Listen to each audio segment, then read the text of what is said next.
मध्य प्रदेश गुजरात की 3 विधानसभा सीटों पर 30 जुलाई को हुए उपचुनाव की मतगणना जारी है, जिसमें बिहार का बांकीपुर भी शामिल है। जो जानकारी सामने आ रही है उसके हिसाब से बिहार की बांकीपुर सीट जनसुराज के संस्थापक प्रशांत किशोर और गुजरात की मंजिलपुर सीट पर बीजेपी के सतीश पटेल ने बढ़त बनाई हुई है। वहीं मध्य प्रदेश की दतिया सीट की बात करें तो वहां पर मुकाबला बेहद दिलचस्प हो गया है, जहां पर कांग्रेस प्रत्याशी ने बीजेपी उम्मीदवार पर बढ़त बना ली है। पहली सीट है बिहार की बांकीपुर सीट, जहां पर प्रशांत किशोर लगातार बढ़त बनाए हुए हैं। भाजपा के पारंपरिक गढ़ माने जाने वाली पटना की बांकीपुर विधानसभा सीट पर बड़ा उलटफेर देखने को मिल रहा है। जनसुराज के संस्थापक प्रशांत किशोर अपने निकटतम प्रतिद्वंदी यानी कि बीजेपी प्रत्याशी से आगे चल रहे हैं। 7वें राउंड के जो आंकड़े हैं उसके अनुसार प्रशांत किशोर अभी 13,500 जो वोट हैं उनको मिले हैं, उनमें से 3,811 वोटों से वो आगे चल रहे हैं। नीरज कुमार बीजेपी के प्रत्याशी, जिनको अब तक 9,689 वोट्स मिले हैं। रेखा कुमारी जो आरजेडी के प्रत्याशी, उन्हें 2,599 वोट मिले हैं। ये 7 चरणों के काउंटिंग की हम बात करें। देखिए, बांकीपुर सीट बीजेपी के पूर्व विधायक यानी कि नितिन नवीन के राज्यसभा जाने के बाद खाली हुई है, जहां से वो 5 बार लगातार विधायक रहे हैं। बात करें अगर अगली सीट मध्य प्रदेश के दतिया की, तो शुरुआत में बीजेपी आगे रही, लेकिन अब कांग्रेस लगातार बढ़त बनाई हुई है। दतिया विधानसभा उपचुनाव में बीजेपी और कांग्रेस के बीच कांटे की टक्कर देखने को मिल रही है। शुरुआती 3 राउंड में बीजेपी उम्मीदवार आगे चल रहे थे, लेकिन उसके बाद कांग्रेस प्रत्याशी ने पासा पलट दिया। छठे राउंड की स्थिति में घनश्याम सिंह यानी कि कांग्रेस के प्रत्याशी, जिनको अब तक 25,856 वोट मिले हैं और वो 1,786 वोटों से आगे चल रहे हैं। आशुतोष तिवारी जो कि बीजेपी के प्रत्याशी, जिनको 24,070 वोट मिले हैं। अब आजाद समाज पार्टी से जो प्रत्याशी बनाए गए हैं उनको 9,791 वोट मिले हैं। अगर तीसरी सीट की बात करें यानी कि गुजरात के मंजिलपुर सीट की, तो जीत की ओर बीजेपी के सतीश पटेल आगे बढ़ रहे हैं। गुजरात की मंजिलपुर विधानसभा सीट पर बीजेपी प्रत्याशी की जीत लगभग तय मानी जा रही है। हर राउंड के साथ ही बढ़त लगातार बड़ी नजर आ रही है। सतीश पटेल 31,283 वोट उनको अब तक मिले हैं, जिनमें से 17,198 वोटों से आगे चल रहे हैं। भीखा भाई रबारी कांग्रेस के प्रत्याशी, जिनको अब तक 14,085 वोट मिले हैं। तो ये अब तक की तीनों सीटों पर अपडेट्स हैं। ना खुशी ना गम की बात है। मैं समझता हूं कि मंजिल अभी दूर है 2028 की, और ये एक चुनाव है। एक सूचक होते हैं उपचुनाव की जनता का क्या रुझान है, नब्ज क्या है। तो निश्चित तौर से उसमें कांग्रेस प्रथम रुझान के अंदर कांग्रेस के पक्ष में रुझान दिख रहे, तो मुझे विश्वास है वहां पे कांग्रेस जीतेगी। अब सभी चैनल वाले पूछते कितने वोटों से जीत रहे, मैं अंतर्यामी तो हूं नहीं, लेकिन मुझे इतना विश्वास है वहां पे कांग्रेस जीतेगी। जिस प्रकार से जनता में आक्रोश था, युवाओं में, किसानों को खाद समय पे नहीं, बिजली समय पे नहीं, दलित आदिवासियों की जमीनें किस प्रकार से वहां छीनी जा रही, मैंने खुद पीड़ित पक्षों से बात करी, उनको परेशान किया। लेकिन ये चुनाव सरकार के खिलाफ चुनाव है, और सरकार लड़ रही कांग्रेस के सामने। भारतीय जनता पार्टी तो सिर्फ एक मोहरा है।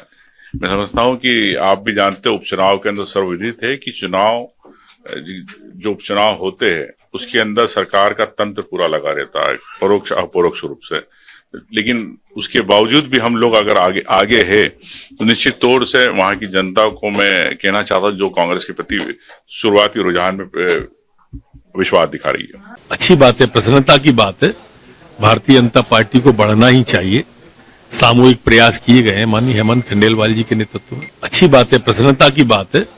भारतीय जनता पार्टी को बढ़ना ही चाहिए। सामूहिक प्रयास किए गए हैं माननीय हेमंत खंडेलवाल जी के नेतृत्व में। तो अलग अलग प्रतिक्रियाएं भी सामने आ रही हैं, कहीं पर खुशी है तो कहीं गम है। हमारे साथ हमारे संवाददाता उत्कल ठाकुर जुड़ गए हैं, ब्यूरो चीफ, और साथ ही हमारे साथ प्रेम कश्यप जुड़ गए हैं, ब्यूरो चीफ बिहार से। सबसे पहले आपके पास आएंगे उत्कल, क्या इस वक्त स्थिति देखने को मिल रही है? क्योंकि काउंटिंग में जितना समझ में आ रहा है, कहीं ना कहीं बढ़त जो मिलनी चाहिए तो वो नहीं मिल पा रही है बीजेपी को। देखिए, मांजलपुर विधानसभा जो है बड़ौदा महानगर के अंतर्गत आने वाली एक विधानसभा सीट है, जहां भारतीय जनता पार्टी के उम्मीदवार योगेश पटेल के निधन से ये सीट खाली हुई। योगेश पटेल जो है मांजलपुर से 8 बार के विधायक थे। इस बार उनके निधन से होने वाले उपचुनाव का ये आज परिणाम का दिवस है। देखिए, उपचुनाव में वैसे भी कम प्रतिशत वोटिंग होती है, इस बार 35% वोटिंग हुई थी, तो वोटिंग प्रतिशत ही कम था, तो स्वाभाविक है कि जो जीत का अंतर है वो भी कम रहने वाला बिल्कुल। 14 राउंड की वोटों की गिनती के बाद सतीश पटेल जो भारतीय जनता पार्टी के उम्मीदवार है, वो 22,700 वोटों से आगे है। तो 35% कि वोटिंग में भी अभी 14 राउंड की गिनती हुई है, उसमें भी उनका 22,000 से आगे होना, ये अपने आप में बड़ी उपलब्धि है। क्योंकि पिछली बार जो है वो 70% वोटिंग हुई थी, जिसमें योगेश पटेल की 1.5 लाख से अधिक मतों से विजय हुई थी। लेकिन इस बार तो जो वोट पड़ा था वो ही 85,000 पड़ा था। मतलब योगेश पटेल का जीत का जो अंतर था उससे भी आधे का वोट इस बार पड़ा था। ठीक है, उत्कल आप बने रहिएगा हमारे साथ। लगातार प्रेम कश्यप भी बने हुए हैं, उनका रुख करते हैं। प्रेम, क्या स्थिति देखने को मिल रही है? क्योंकि तस्वीरें जो सामने आ रही है कहीं ना कहीं बीजेपी के माथे की अगर हम कहें शिकन अब देखने को मिल रही है, क्योंकि प्रशांत किशोर लगातार आगे चल रहे हैं। सुचित्रा, इस वक्त मैं काउंटिंग हॉल के बाहर ही हूँ। पीछे मेरे मतगणना हो रही है। 13 राउंड की जो काउंटिंग हुई है उसके बाद जो चीजें निकल कर आई है वो अनएक्सपेक्टेड सी है। जैसा भारतीय जनता पार्टी ने भी उम्मीद नहीं किया था, लोगों ने भी उम्मीद नहीं किया था। प्रशांत किशोर 13 राउंड के बाद 7,119 आगे चल रहे हैं। सुचित्रा, तो जिस तरीके से देखिए हुआ क्या कुल मिलाकर, अगर इस पूरे चुनाव में किस तरीके से मतदान हुआ उसको इस तरीके से समझना है तो आवाज आपको मिल पा रही है मेरी सुचित्रा? ये समझ में आ रहा है कि लगातार 25 सालों तक खुद नितिन नवीन यहां से विधायक रहे, लेकिन अब जब तस्वीरें सामने आ रही हैं और जो आंकड़े सामने आ रहे हैं, कहीं ना कहीं जाहिर बात है ये तो चिंता का विषय होगा ही बीजेपी के लिए। लेकिन क्या वो मेजर कारण रहे हैं जिसकी वजह से ये परिणाम देखने को मिल रहा है? क्योंकि मुझे नहीं लगता कि अब बाकी के राउंड में भी 7,000 वोटों को पार करना बीजेपी के लिए आसान रहने वाला है। सुचित्रा, एक बात को कहने में कोई गुरेज नहीं है कि भारतीय जनता पार्टी ने इस पूरे चुनाव को बड़े हल्के में लिया था। उन्हें पता था, उन्हें लगता था कि नितिन नवीन की सीट है और लगातार हमने 1995 से भारतीय जनता पार्टी 90 से लगातार 95 से जीतते आई। 2006 तक नितिन नवीन के पिताजी रहे, उसके बाद खुद नितिन नवीन रहे। तो भारतीय जनता पार्टी ने जो अपने कैंडिडेट को भी दिया था वो बूथ स्तर के कैंडिडेट को दिया था, प्रशांत किशोर ने। लेकिन जो अभी चीजें जनादेश जनता का जो सामने आया है उसमें ये क्लियर है कि प्रशांत किशोर के पक्ष में मैंडेट हुआ। एक बात जो इस पूरे चुनाव को दिलचस्प बनाती है कि लोगों ने राष्ट्रीय जनता दल राजद को इग्नोर करके प्रशांत किशोर के पाले में वोट दिया है। सुचित्रा, जो राजद के कैंडिडेट हैं वो अभी तक 5,000 का आंकड़ा भी पार नहीं कर पाई है। तो ये समझिए कि यादव का वोट जो था और मुस्लिम का वोट जो था वो भी जाकर प्रशांत किशोर के पाले में गया। अभी मैं आपको तस्वीरें भी दिखा दूं। देखिए ये काउंटिंग हॉल के बाहर की तस्वीरें हैं। देखेंगे आप जनसुराज का झंडा लहराया जा रहा है, पीला पीला हो चुका है। जनसुराज के तमाम कार्यकर्ता मतदान केंद्र के बाहर पहुंच गए हैं। सेलिब्रेशन कुल मिलाकर शुरू है। तो ये काउंटिंग सामने आपको एएन कॉलेज का काउंटिंग सेंटर नजर आएगा और इस साइड आपको तमाम जनसुराज के कार्यकर्ता नजर आएंगे जो यहाँ पर पहुंचे। भारतीय जनता पार्टी के कार्यकर्ता नजर नहीं आ रहे हैं। वाजिब है, लाजिम है कि जिस तरीके का मैंडेट जनादेश आया है उसके बाद पुष्टअप तो हुई होगी। ठीक है, खुद इस बार चुनावी मैदान में आए थे सुचित्रा, और जो चीजें निकल कर 13 राउंड की काउंटिंग में अभी आप खुद लीड कर रहे हैं, लेकिन अभी कुछ भी कहना थोड़ा जल्दीबाजी हो सकता है। ठीक है, बिल्कुल। प्रेम, आपके पास एक बार फिर लौटूंगे। हमारे साथ उत्कल लगातार बने हुए हैं। उत्कल, क्योंकि जो तस्वीरें सामने आ रही हैं, आंकड़े सामने आ रहे हैं, 3 सीटों में से 2 पर बीजेपी कहीं ना कहीं पिछड़ी हुई नजर आ रही है और सिर्फ गुजरात पर अभी बढ़त बनाए हुए हैं।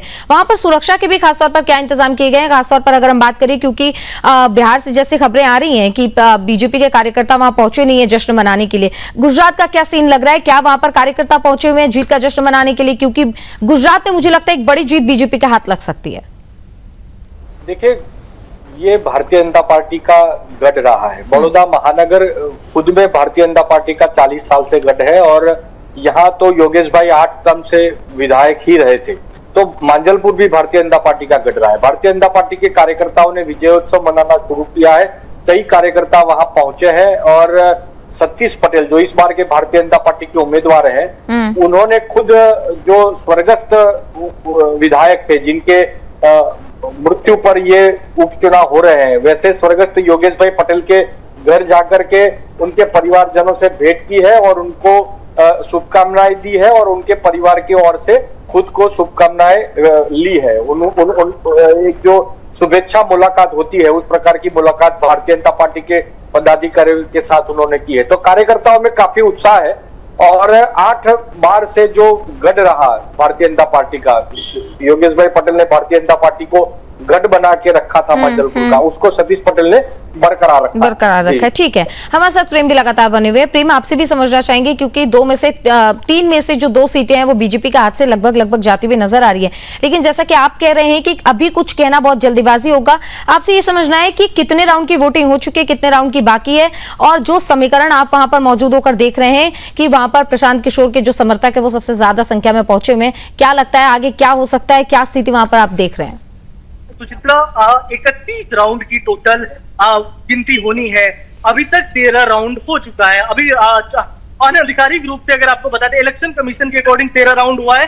अनधिकारिक रूप से हमारे पास 15 राउंड तक की है, लेकिन 15 राउंड तक भी प्रशांत किशोर लीड करते हुए नजर आ रहे हैं। भारतीय पार्टी के लिए नेशनल वाइड अगर मैं बात करूं, बांकीपुर क्रूशियल स्टेट था, राष्ट्रीय अध्यक्ष का सीट था, तमाम केंद्रीय मंत्रियों का जमावड़ा रहा। सुचित्रा, बांकीपुर में सारे केंद्रीय मंत्रियों को हमने देखा। एक प्रधानमंत्री मोदी, गृह मंत्री अमित शाह को छोड़कर हमने देखा कि लगातार केंद्रीय मंत्रियों का जमावड़ा, चुनाव प्रचार, रोड शो, खुद नितिन नवीन अंतिम 4 दिन यहाँ पर बिताए थे।